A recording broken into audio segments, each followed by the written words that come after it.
Hi everyone, this is Swapna. I'm launched and coached by Anjay and Prema, mentored by Dayanand sir and Ratna ma'am. Day 1 lo 8th question. Insoluble fiber versus soluble fiber, what do you prefer and why? Soluble fibre అనేది వాటర్లో కరిగి gel లాగా మారుతుంది. So ఇది ఆకలిని తగ్గిస్తుంది, అదేవిధంగా blood sugar లెవెల్స్ని కూడా రెగ్యులేట్ చేయడంలో సహాయపడుతుంది. ఇది మనకు గుడ్ బ్యాక్టీరియాకు ఫుడ్ లాగా కూడా పనిచేస్తుంది. సో ఎగ్జాంపుల్ వచ్చేసి oats, apples, olive and chia seeds, cereals. So అదే ఇన్సాల్యుబుల్ ఫైబర్ అనేది వాటర్లో కరగదు, ఇది ప్రేగుల మధ్యలో వేగంగా కదిలేలా చేస్తుంది.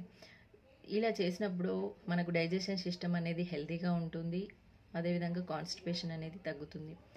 సో ఎగ్జాంపుల్ వచ్చేసి brown rice and vegetarian foods.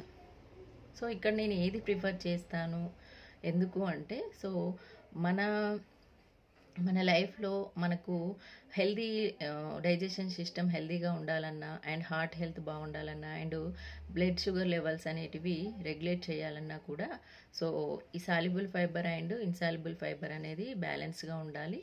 So మన లైఫ్లో కనుక కాన్స్టిపేషన్ ప్రాబ్లం ఎక్కువగా ఉంటే సో మనకు ఇన్సాల్యుబుల్ ఫైబర్ అనేది ఎక్కువగా అవసరం. అదే కొలెస్ట్రాల్ కనుక ఎక్కువగా ఉంటే వెయిట్ తగ్గడానికి సాల్యుబుల్ ఫైబర్ అనేది అవసరం. సో ఇక్కడ మనము soluble fibre and insoluble fibre అనేది ఎప్పుడు కూడా బ్యాలెన్స్గా తీసుకుంటే మన హెల్త్ అనేది బాగుంటుంది.